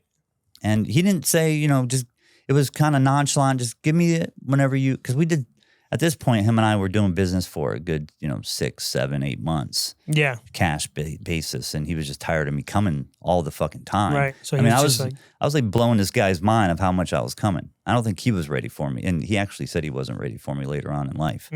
Whenever him and I talked, he was like, fuck, bro, you were fucking doing it. So then that's what happened. I took it back. And where was I living at the time? At this point, since you have teams set up in different clubs, so I'm guessing at this point you're full blown retail. You're not just doing the ounce to Nicole anymore. Now you're like grams and right now you're breaking it all the way down. Right. Well, I was like you were saying $40. Yeah, I was doing that. So I would have to I was doing it for everybody. So I would spend half the fucking day. You know how long it takes to bag you up grams? A lot. Then I would bag you up the pills in 10 packs. Right. So it was just no, but that's easy. That's just like that. Yeah, extremely easy with the pills.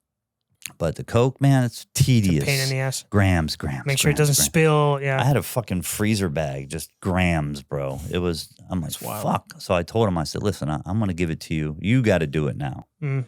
I'm not going to do this shit anymore, man. It's just too much for me, too much work. Right. You know? And it would have been easier since you have a team. It's a little bit for them, a little bit for them. Right. Instead of banging it up all yourself. That's a lot. And I kept that at the same price. I'm like, give me $8.50 an ounce. Boom. That's how it's going to work. So look at the math, how much I was going to, even on the low end, because you have to remember, I was selling $40 a gram too. Right. And I would actually sell 4 grams for $150 because people would be like, let me get an 8-ball, 3.5. I'm like, I don't have a fucking 0.5 in my pocket, man. Right. But I got 3 grams. But I have 4. Oh, so I'll give you 4 for $150. That gives them a $10 discount because if they bought just 4, outright, it would have been $160. Right. So 4 would be $150. $10 discount. They like that shit. Mm. So that started to occur, and I'm paranoid as fuck because I have all this product. So whenever I had like $5 grand or 6, I would give them, hey bro, I got $6 grand of that. Do you want me to bring it by? He's like, nah, just whatever. Yeah, call me later. I'm like, all right. Weekend pass, and you're like dying to pay this guy. You're like, can you take money? I call him. I'm like, bro, I got 10 grand. And this is literally all the money I had. Right. I'm like, I got 10 grand. He's like, yeah, you can bring it by. I'm like, cool. So I go down to, go down to his house. I give him the 10 grand and there's a box. He goes, hey, I got another 100. I'm like, CDs? He's like, no, T-shirts. I'm like, bro, I owe you $65,000. This is going to make me owe you 100. No, it was 115. 115,000. Yeah. Then on top of that, the ecstasy pills. He had more of them. Fuck. He's like, "Do you want it?" I'm like, and I'm talking just like he's chilling. He just, you want it? I'm like, "Can you handle it?" I'm like, yeah. Give me it. I'm like, "Fuck it, man, do it." So I forget the math at this point. I owed him because this happened all time and time again. Right. So now let's just say for sake's purposes, I owed him $115,000, and go back, do my thing. Week passes, I'll call him. Hey, I got 15. Do you want me to bring it by? Sure. He's like, yeah. Sometimes he'll tell me no and wait till the next week. Next week, come on. Let's just say I had 30. I take him down to 30,000. There's a box. Bink. He's like, hey, I got another 75 shirts. Do you want it? I'm like, yes. So at this point, you're like, fuck it. I'm not gonna say no to this guy. No, he's freely giving me this shit. Right. And I'm getting more and more paranoid because I don't want to lose this motherfucker's product. And you're keeping track of every dollar you owe him. Oh yeah, we go back and forth, like it was a text message, right? And I would say, oh, 75K, or oh, 150K, oh, 90K, right. Oh, 60K, oh, 30K, oh. It would jump whatever the amount, every week or two. Sometimes it didn't take, I still had all this fucking product. And with Coke, I don't know if you know anything about Coke, the atmosphere, shit like that. If it's a rainy fucking day, it rains for days, it starts to get fucking mushy. So I'm like, I can't fucking sell this mush. What the fuck am I going to do, So I start packaging it in rice, like a fucking foam that's out wet. All the moisture, yeah. And it worked. If you ever want to sell Coke, pack it in fucking rice. And I packed it in rice. It's the funniest shit because sometimes when I would pull the baggie out of the big ass bag of rice, some of the rice would get into the Coke. When I was bagging it up, and somebody would go, "Bro, I found some like pill casing in the Coke. Are you fucking cutting this shit with pills?" I'm like, "No, dude, it was fucking rice." I'm like, "Fuck! If you only understood what I was going through right now." That's funny. So this goes on for couple years. I'm always in debt, always in debt, always in debt. And that's what people don't realize is like, man, you're pushing all that weight. But I'm like, yeah, I'm pushing all that weight, but it's all in product. If I could buy a house in fucking cocaine, I would have one right now, So my team just got bigger and bigger and bigger and bigger. And it got to the point where I didn't even need to fucking do anything. I could just give it to them. They handled it. My buddy that I hung out with. He's passed away now. God rest his soul. His name was Matt. We called him Pony Boy, but he was like really prominent in one of these clubs, like one of the cool kids. Pony Boy, like the Outsiders? Yes, that's why we called him that. Cool. Yeah. And he was like really, the cool kid in the nightclub. Even he wasn't cooler than me because I was a drug dealer, but he was the cool guy. Got all the girls and shit. Right. Yeah. So Pony Boy is like, you ever been to New York? I'm like, no, I want to go. He's like, yeah, Sam, a friend of ours, moved up there. He's like, we should go visit him. He's like, I've been 1,000 times. You'll love the party scene. I'm like, man, I need a vacation, bro. I'm willing to Drug go. dealing is hard. Yeah, it's hard. So I stashed my shit and I put everybody into play. Like everybody's gonna be good for the weekend while I'm gone. Right.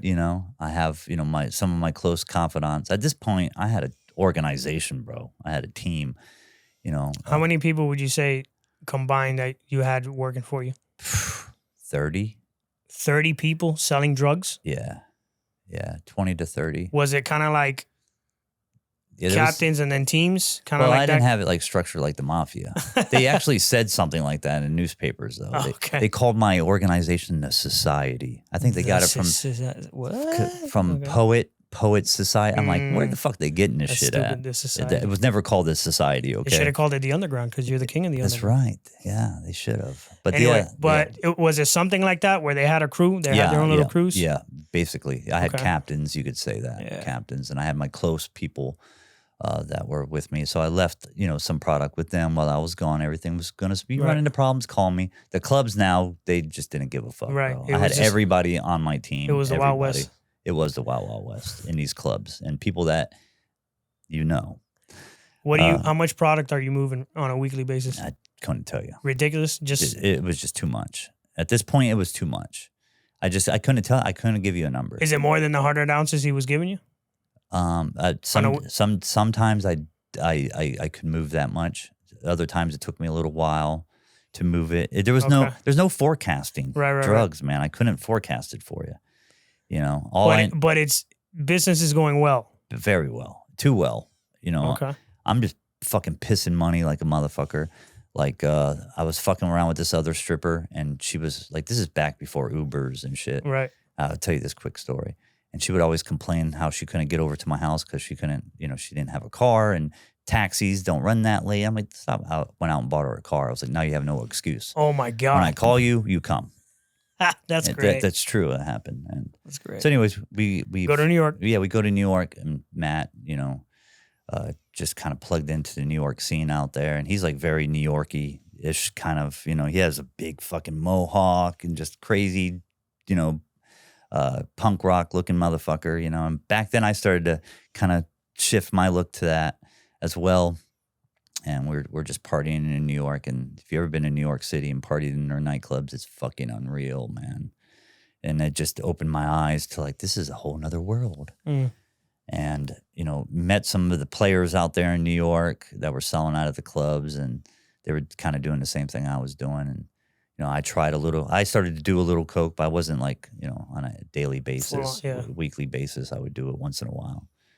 And I tried some of their product. It was garbage. And I'm like, you guys have a major fucking port here. What the fuck's going on, And we didn't have any of my products. We were not taking that shit on the plane. But Sam that moved up there knew my product from back in Tampa. So he's telling all the guys, yeah, you should try his fucking coke. I'm like, yeah, this shit's garbage, guys. How much you paying? And I told them I can get it for you this much, blah, blah, blah. They're like, really? I'm like, yeah. They're like, well, you should come back here and we should talk more about it. So there was a lot of conversation going back and forth to New York. And at this point, like reality TV. You remember reality TV? Of course. First, Real World. Yeah. So my buddy was like the star of the first tattoo reality show that was based out of Tampa. It aired on the WB. If you remember, it was like Miami WB. Ink or something like that. No, it was before that. It was the first one. Oh, before that. It was called the Tattoo Underground. Wow. Yeah, and it was filmed in Ybor City. It was before social media, so TV was big. If you were on TV, you were huge. He was on the WB. If you remember the frog, Yeah. the WB. Like, yeah, he was on that fucking shit. So he was like locally famous. Okay. Cokehead guy, fucking ecstasy, whatever. He moved to like Birmingham, Alabama. So we were already trafficking the shit to Birmingham for him. And Wow. he was selling it out there. And I was getting connections in Shreveport, Louisiana at the same time. Now New York's into play. I'm like, I can move this product out somehow. I'll have to figure it out. At the time, we were doing like rent-a-cars and that sort of thing. Right. Costly, but the price what they were selling it up there for was unreal. And I wasn't selling it at $850 to them guys, you know. So as time went on, the New York thing never went to play because, you know, the business started to grow and grow and grow. I become more paranoid. And like I could have any girl I wanted, and I'm not the best looking dude. So drugs, money allowed me to have thousands of beautiful women, you know? Right. Yeah, it was just anytime I walk into a club, I could just be like, yeah, you're going home with me tonight kind of thing. And they'd be like, okay, poet, this would be great, you know? And I never had a girl deny me. It was great. It was awesome. It's a hell of a lifestyle. Yeah. I'm going to fast forward the story because I want to just leave out a lot. But so 2006, we fast forward to 2006. And I'm in one of the clubs. It was actually a little dirt bar, little hole-in-the-wall bar that I sold out of on Tuesdays. Okay. And I just happened to be in that bar, and it was close by my house, and I could walk there actually, right? You know, so bring my little crew of friends, and we would go up there and drink and fucking go back to the house. And you know, I go in there and I see these two girls playing pool. I know one of the girls, one of the other girls. Like, you ever had love at first sight? Yes. Like, you ever experienced that? Oh yeah. I've never experienced it in my life until that moment, and I was just awestruck by this woman. You know, she was like everything I could ever ask for. You know, very, very dinky girl and biker bohemian with the little handkerchief on her neck and you know, the funny hat and just like, you know, weird tattoos and artsy. And you could just tell that by her look, you know, and I was fucking in love. And the girl she was playing pool with, her name was Anna. I love you, Anna. I approached Anna, trying to like, who's your friend, man? And she's like, oh, that's Kara. I'm like, Kara, all right, you know. I tried to get her attention. She didn't give a fuck about me, nothing about me. I'm like, I'm fucking poet, bitch. Like, you better recognize who the fuck I am. She could care less, you know. So I eventually got her phone number, and you know, we'll use that as a sidebar. You know, I got her phone number. I'm still doing all my other business and traveling, and you know, I think I told you the story on the other podcast. I was like, I couldn't tell you how much money I was making, but I could tell you how much I was spending, because I would literally just like fly out to Vegas and be on a baccarat table and blow like 55 grand. Jesus. And, you know, a matter of hours and party my dick off, you know, and fly back to Tampa. And that was nothing to you. That was nothing. That was just like, I lost $20. Oops, you know. Wow. At this time I had a luxury, you know, like condo type, you know, apartment. I was living pretty fucking high class. No, I'm sorry. I didn't have that yet. I was staying with some. We all had this like little apartment. No, we had the apartment. Yeah, we had this decent apartment with a couple of friends living there, but it was a party apartment, and we never sold drugs out of there. That's why I sold drugs in the clubs. And but like I said, I'm very stupid with my money. Like, I wasn't saving shit. I would literally go, okay, I got, let's just say for sakes and purposes, I have 150 T-shirts. I got 1,000 CDs. I got 20 grand in cash. You know, I'm like, well, I can take that 20 grand and go to wherever I wanted to go and blow it. I still have all this product. So that's what I did. Would just blow money ridiculously. If somebody needed their rent paid, here you go, bro. You know, you're 5 months behind in your car payment. Here you go, pay it off. Like, just stupid. You know, there was a time there was like a bike night going on in my neighborhood, and Pony Boy and all my other little crew, they had all motorcycles, these cool fucking motorcycles, and I didn't have one. And they're like, yeah, poet, we're going to bike night, motherfucker. You can't go because you ain't got a motorcycle. Like, yeah. I was like, okay, motherfucker. So You bought a fucking motorcycle. yeah, I went out the next day, bought a brand new motorcycle right off the showroom floor, and I showed up at Pony Boy's house. I said, "Who's not going to bike night, motherfucker?" Went to bike night. That's wild. Bought just I got really extravagant because I was the king of the underground. So I bought a throne for my place. I had a fucking throne. I had a Powerpuff Girl plate that I just put loads of cocaine on just all the time. Powerpuff Girl plate. It's like silk sheets and Versace everything. And, I just was being stupid. Living the drug dealer life. Living the drug dealer life, man. And so what happened to this girl? I'm going to get to that. Okay. And never got, I was never on the radar with police. And I had a beacon over my head. Which is pretty wild because, I mean, at this point, you don't know how much you're making, so you must be making hundreds of thousands of dollars a month. I try to figure it out. I could never figure it out, man. I mean, if you're moving, let's keep it conservative, right? If you're seeing this guy once a week, which you're saying you probably saw him more than once a week. Well, it was sometimes, it was once a week, twice a week, 3 times a week. Sometimes, right? Yeah. And at this point, he's fronting you 100 ounces every time you see him? No, it would differ. Fluctuate? Yeah, 40 maybe one time, 70 another time, 120 a next time, plus the ecstasy pills. It would average out to like, let's say 75 or 100 ounces, something like that. I mean, even if you went to see him once and he gave you 100 ounces, that's 3 keys of coke. You're moving a week. Yeah. We're not talking peanuts. Yeah, no. And wait. And I would throw extravagant parties. That's insane. Like I would, like the Hilton, I would buy out the whole fucking floor, and just all my boys had a room, and we would just party our dicks off. And people, if they ever came to one of my parties, they know I'm a very hospitable guy, and I would just, hey, you're my boy, fucking do all the coke you want, fucking whatever, let's fucking party, baby. I was buying I bought this white rabbit fur coat that cost a gazillion dollars, and middle of fucking summer, I'm wearing this thing. I have a picture of that. I will post that for people if you guys want to see funny. it. But just my buddy's birthday, I would just Throw extravagant. It was just that's funny. Still trafficking drugs everywhere. Then the girl, so I want to keep from her that I'm a drug dealer. I don't want her to know. Right. She was a poet and a writer and an artist, and just everything about her I was in love with. And she didn't give a fuck about poet. Right. She didn't care who I was, how much money I had, how many drugs. She didn't care.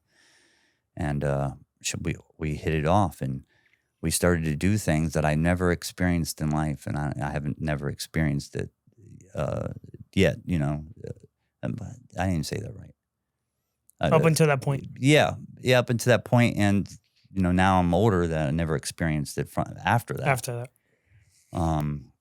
We would go to like the river walk in Tampa before it was a river walk, and we would paint all day, tripping on acid. I started doing acid with her, and she lived in this like little artsy warehouse, and we would trip on acid and listen to Simon and Garfunkel vinyl records. And I never experienced this shit, dude. Like somebody was genuinely liked John, right? Didn't like anything else. She was actually afraid of my life because I would walk into a club and it was like, right. And at times it was overwhelming for her. And she couldn't handle it. She's like, why? I don't understand that. I'm like, I'm a poet, baby. Like, hey, it's cool, man. Whatever you want. And people would just like, whatever she wanted, like it was. Take care of her. They would, nobody was getting near her type kind of shit. Yeah, it was just not happening. And I found out that she was a very sick girl. I'm gonna cry. Whew. But she was anorexic. Wow. And bulimic at the same time, and that's really hard disease. She weighed 88.5 pounds. Wow. Even when you met her, she was that slim? Yeah, that's slim. So you didn't notice immediately that it took you some time? Yeah, but I like small girls. Oh, okay. So it didn't dawn on me until, I hung out with her more. And I started to slip away from the business. Like it wasn't it used to be my baby. Like I was micromanager 24 hours a day, 7 days a week. That was my jam. Is the business suffering because of that? Not really, because I had things into play, so I could disappear for a couple of days and nobody. And everything would be fine. Yeah, people would be worried, like, is Poet okay? Poet all right? Like, where's Poet? Where's Poet? Where's Poet? And she told me what was going on with her, and this is 2 weeks of me knowing her now, and she kind of figured out what I was doing, right? And I said, well. I was like, I want to marry you. I just want to marry you. Just be with you. And she's like, well, you can't because, you're a drug dealer and I'm sick. And I'm like, why don't we make a promise, on our love that I'll quit drug dealing if you quit, with anorexia and bulimia and throwing up. And we did, we kind of made a pact that we loved each other and we wouldn't do it anymore. And that instant, I called my guy. I said, I'm out. Wow. He's like, really? I'm like, yeah, I'm out. As soon as I pay you off this money, I'm done. And I did. I paid him off the money, and I was free and clear. I had a stack of cash, and I was out. And I told everybody. Everybody's like, oh, shit, Poet, he's done. I held a big-ass retirement party at the Hilton in Tampa. They brought me a cake. It had, like, Coke lines and ecstasy pills with my name. Happy retirement, Poet. And it was like the greatest fight. All my friends were there. Everybody's giving me well wishes, champagne, I retire. They were like, bro, are you sure? I'm like, I'm done, bro. This is it. It's I'm over. done, man. 2006. February 2006. And 2 weeks later, we marry. We marry. It was That was fast. Fuck yeah. It was a rock star wedding. I give her my grandmother's ring, my beloved grandmother. I give her, the ring from my grandmother. We marry. We have a honeymoon in St. Augustine, Florida. Man, this is tough, bro. It's all right. Yeah. Might need a minute on this one. It's okay. I think this was going to happen.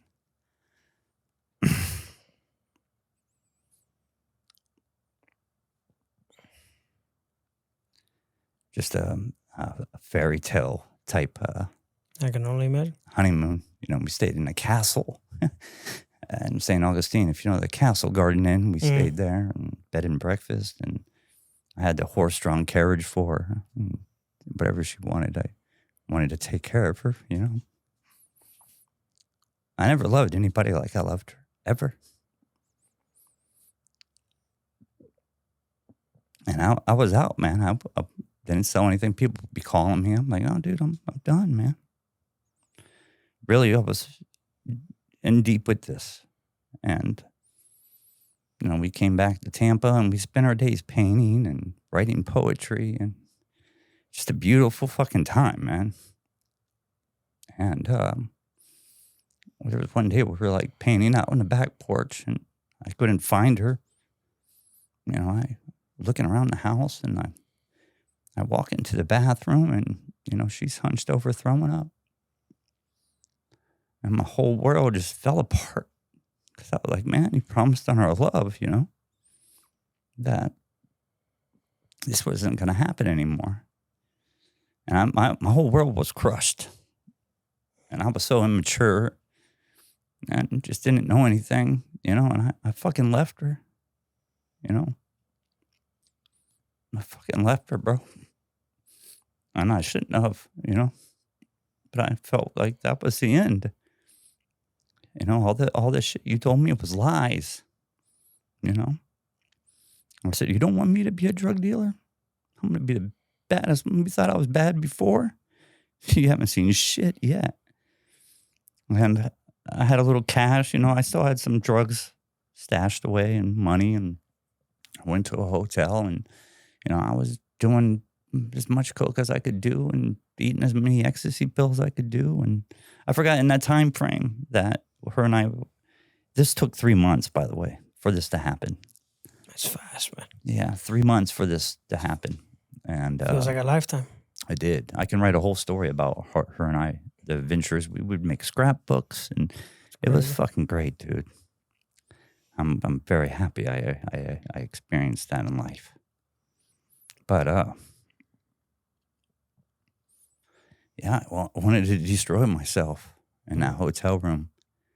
And nobody could find me. I went dark, you know. And my buddy John Cole, love you, John. Yeah, he pulled me out of that darkness. He's like, "What are you doing in a hotel, man?" I told him. He's like, "You're a poet, motherfucker. You better come back, man. Come back." And I went to stay with John. And, you know, he fucking helped me. He was a good guy to me at that time, you know. And I made the calls to my guy. I said, "I'm back." You know, he was happy to hear that because it was money. Right. Well, I think he liked me too, you know. Who knows? But I was balls to the wall. I didn't give a fuck. Like, you catch me, catch me. I go to jail, I go to jail. It didn't matter to me at that point. Right. You know, I would walk down Ybor City with that briefcase. I showed you that briefcase, the picture. I would walk down the street with that packed full of fucking drugs. That's wild. Wearing, you know, a dress, you know, like a suit. Yeah, nobody would know. Like, when's a cop fucking searching a dude with a suit on with a briefcase in a business district of Be a Ybor lawyer City? or some shit, yeah. And I would take that in the clubs and I would fucking open it up free. I built that team. And I think it was 20 in the beginning, but it went way higher. I don't know what it went to. I started to take over other clubs, and I started to get way more extravagant. I was taking limos everywhere I went. We would show up at the club, and you know, in a limo, me and my little crew, and I would still see Kara from time to time. You know, we got a divorce, and you know, I had other girlfriends, a million other girlfriends, and her and I would fool around once in a while and stuff like that. I still loved her, but, you know, it was kind of... It wasn't the same. No, it wasn't the same because I was so immature and didn't fucking realize, you know. And as time went on, as your business grows, you start bringing in people that you shouldn't be bringing in. You know, you get slippery, and I was way slippery. You know, Carlene, Eric, Luke came later, but Carlene, Brad, Eric, and that team, they were fucking milking me, basically, you know, and I was just giving them the drugs. I didn't give a fuck, you know. They were just blowing my head up, whatever I wanted to hear, kind of shit. I'm the best. And whenever you hear you're the best all day, every day, you start to believe you're the best and you're untouchable. And I thought I was unfucking untouchable because Carlene was dating this police officer, a street cop. And I had the street cop selling drugs for me off duty. That's wild. So, you know, I felt untouchable. Like, you ain't gonna fucking get me. I got a cop on my team. Like, what the fuck you gonna do? And limo was more money. I think Kara was just completely scared for, you know, just me. I changed my appearance all the time. Right. And I was, you know, more heavily into the drugs and the alcohol. I wanted to kill myself. I didn't give a fuck. Like, somebody tried me, I would put a gun in their face quicker than shit. Like, nothing fazed me anymore, you know. And is this how the whole situation that landed you in prison happened? Yeah. So I'm fast forwarding, you know. So you're back to you're back selling more drugs than ever. I couldn't making more money than ever. I couldn't even give you the numbers, bro. Like, it got to the point where, you know, people would come see me, and I was hard to deal with at times. Like, they're like, "Poet," because I had that Powerpuff Girl plate. Like, "Hey, everybody get a bump," you know. Everybody, "Hey, Poet, can I get a bump?" I'm like, "That's all you fucking care about is the coke." And I would throw the fucking plate, you know, 3 ounces on it. I don't give a fuck. Fuck you, motherfuckers. Throw beans at people. I was a total, like, that's all you guys care about. And I felt that way. I really did, you know, even though I did have some people that were close to me that cared genuinely, but I just didn't give a fuck, man. I wanted it all to end. I was tired of the fakeness. I was tired of it. The women, like, all that shit. You can have all that in the world, and it's never enough. Would you say what landed you in prison was kind of self-sabotage at that point? 1,000%. 1,000%. So so how did that transpire? Tell me about that. So we fast forward to a year of me being reckless. And I kind of forgot about New York City. I would fly out there once in a while. I never did any transportation there. But I would fly out there and party with my friends out there. And we were in talks of really doing it. I'm putting things into play in New York, really serious talks now.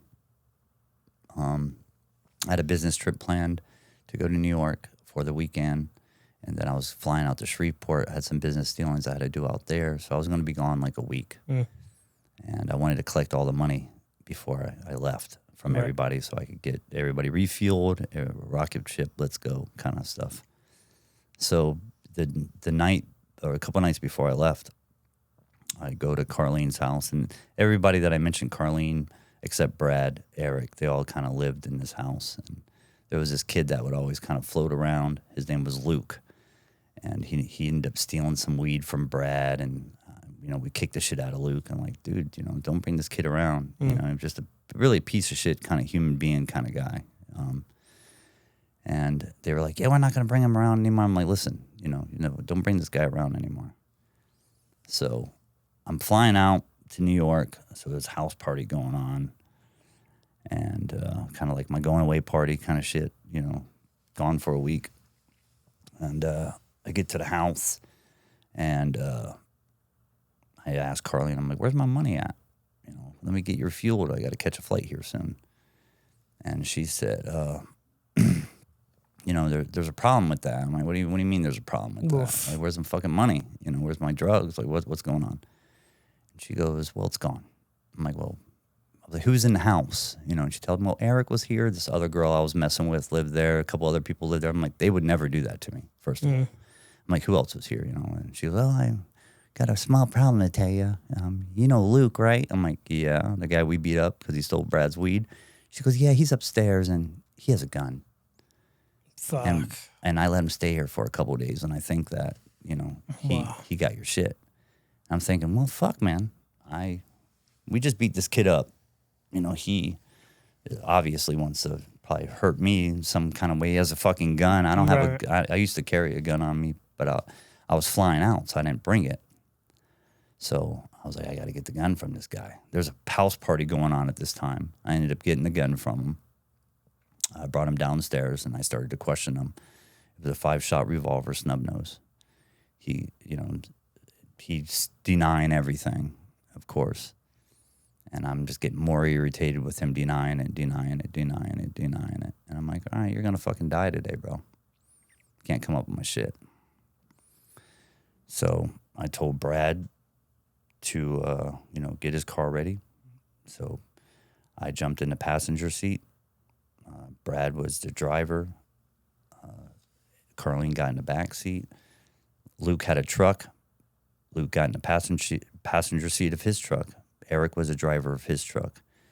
And I drove him out to Hernando County, which is like a rural area in Central Florida. I got him out of the truck, and I said, I'm going to ask you again, where's my fucking money? Where's my drugs?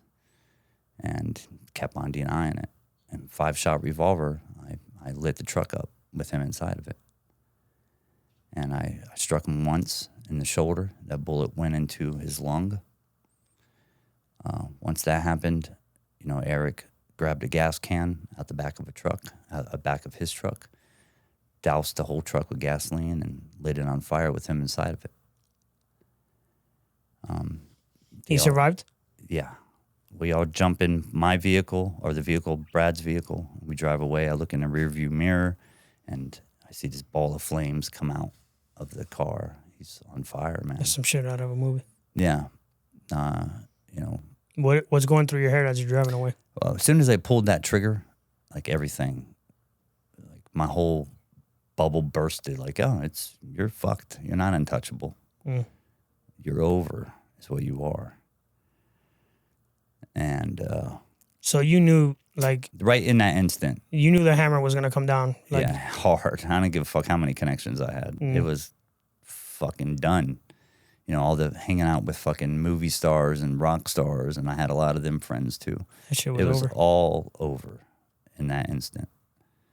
So I never caught the flight to New York. Happened that fast, huh? Yeah, I mean, it happened. I never caught that flight. I did catch the flight to Shreveport. It was a couple of days hiding out. Police are looking for me. Right. He tells the police, Poet shot me. They're trying to figure out who the fuck Poet is. They run my name. They talk to his sister. Of course, Poet. Yeah, that's John Poet Thornton. You don't know who fucking Poet is? Boom, they have me. I run to Shreveport. I go with them plans still.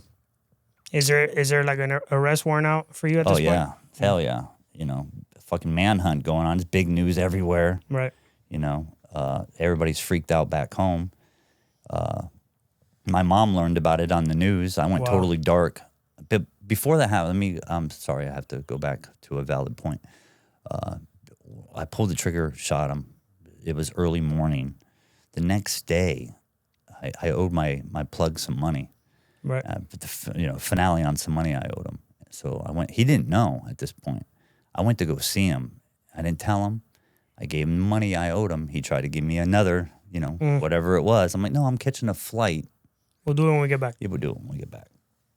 And he didn't give a shit, and he was like, whatever. Right. So I paid him off, zero money. Then I went on the run. I wanted to make sure he was squared up. That was honorable of you. Very, right. Yeah. I don't know why the fuck I did that, but I did, man. I mean, hey. I did. I went on the run.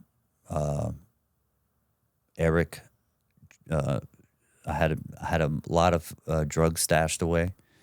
I didn't have much cash, and if you're going to go on the run, you need cash, brother. Not drugs. Not drugs. It's not going to be a good currency. So I brought Eric up in a car. I had Eric drive a car up to Shreveport, Louisiana, to meet me because he was Mexican. So I was like, we're going to go to Mexico. We're going to hide out. People down there. I have some connections. We're going to get fake passports, IDs. We're going to live on a villa. We'll have the drugs sold back in Tampa. They'll get the money to me somehow. I had this big cocky mini fucking plan, bro. Like, no, that shit was over with, John. Right. It's done. So he meets me in Shreveport, and this is in my arrest record too, in my newspaper article.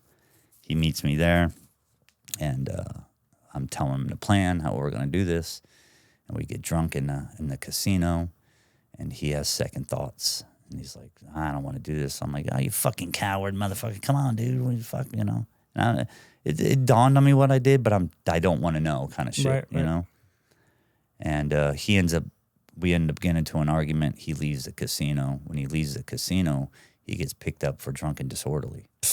And they figure out he's wanted for attempted murder. At the time they had us on first-degree attempted murder, kidnapping while armed with a firearm, conspiracy to commit first-degree murder. I'm surprised it didn't get picked up. What's because that? You have arson. I'm yeah, surprised well, these charges, Eric got the arson, but this came later on. Okay. But I meant picked up by the feds, but yeah. Right. Well, they dropped some of the charges too. Interesting. Okay. So he gets picked up. He gets picked up. So that makes you want to run even farther, I'm assuming. I try to get him. I try to bail him out. I have Carlene meet me in Shreveport. She bring me some more money, drive it up. Right. She drives it up. We're in Shreveport. We try to go get Eric out of jail, and it's all set up. They're going to see who's coming to get him. I fucking dip out. I'm like, fuck this shit. I jump on a Greyhound bus and I take it on to Brownsville, Texas. And by this time, we're talking about a week later, Brad gets picked up. They find the tire tracks of his vehicle and match it to him. I don't know what they fucking do with that shit, but the forensics, you can't outsmart the police, bro. 100%. And I love the police too, by the way. I'm not, and nothing I said today is being boastful. There's a lot of fucking scars, Right. That happened to me more than I mentioned today. But I'm in Brownsville, Texas. Carlene meets me, reloads me with some money. Nobody knows. I'm trying not to ask them information because I don't want to fucking know. Right. Kind of shit. And she has second doubts. I was like, come on, you're going to Mexico with me. We're going to get IDs. Same thing I was doing with Eric. Let's go. She has second doubts. They already picked up Brad. Brad tells him every fucking thing, which I don't blame him. Fucking good for you, Brad. Do that. They end up picking up, Carlene goes back and she turns herself in. She tells him everything. So they can't find, they have Eric, but he's in jail. Eric's not talking. So they already turned. Yeah, because he's the only one that was with you. So right. They turned a deal already with Carlene and Brad to, testify against Eric and I. I said, fuck this. I'm going to Mexico. I go into Mexico. In my mind, I'm still thinking I have my drug operation in Tampa that I can fund that. I can figure out some way to give me some money. Well, Matamoros, Mexico, I'm in. White guy. Wanted every fucking where at this point. And, I didn't last long in Mexico. Ran out of money. People shutting doors. Nobody knew who the fuck Poet was anymore. And I was just your best friend, and now I'm fucking nobody. Not in Tampa anymore. Yeah. So I'm like, I need to come back across the border. I have no money, no food. I'm fucking dying here, And needless to say, word got back that I was in fucking Mexico, and they got me at the border coming back in. Trying to come back in through Texas? Yeah. And I'm assuming you get sent to Florida from there. Yeah, they on a fucking van. The people in Mexico in the county jail, they thought I was fucking crazy because it's all over the fucking news. John Poet Thornton, drug ringleader of Tampa, Florida, blah, blah, blah, blah, blah. I'm like, they're making me seem like I'm fucking, Tony Montana, Florida. I'm like, bro, what the fuck, So you get shipped back? Yeah, I get shipped back. And, thank God that Luke, even though he's a piece of shit, right? Nobody deserves to die in my eyes, right. know. Thank God he survived. You said something cool not cool, but something sobering the other day that I want you to repeat for a second. Yeah. We were talking about guys that talk about killing people and showing off and glorifying that shit online. Yeah. Can you say what you remember what you told me? Yeah. I don't remember. But it was about like murder, like killing people and how it's not. It's not like you've been in that position where you're almost. It's not cool. Yeah. Like I can't see how people that actually murder people can sit there and talk about it. And even what I did, the fucking violent shit I did, I was like, man, I'm shocked that I could even do something like that. Right. Like, somebody loves that guy. No matter if he's a piece of shit or not, there's somebody that loves him. And in my head, I'm starting to think of all these lives I've affected.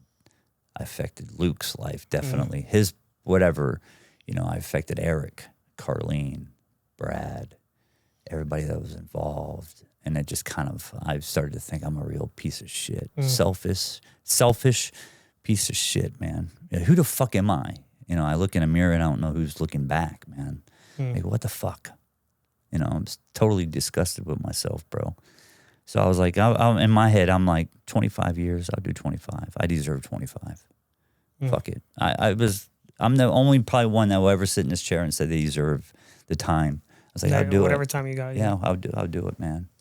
They shipped me back. Hernando County Jail.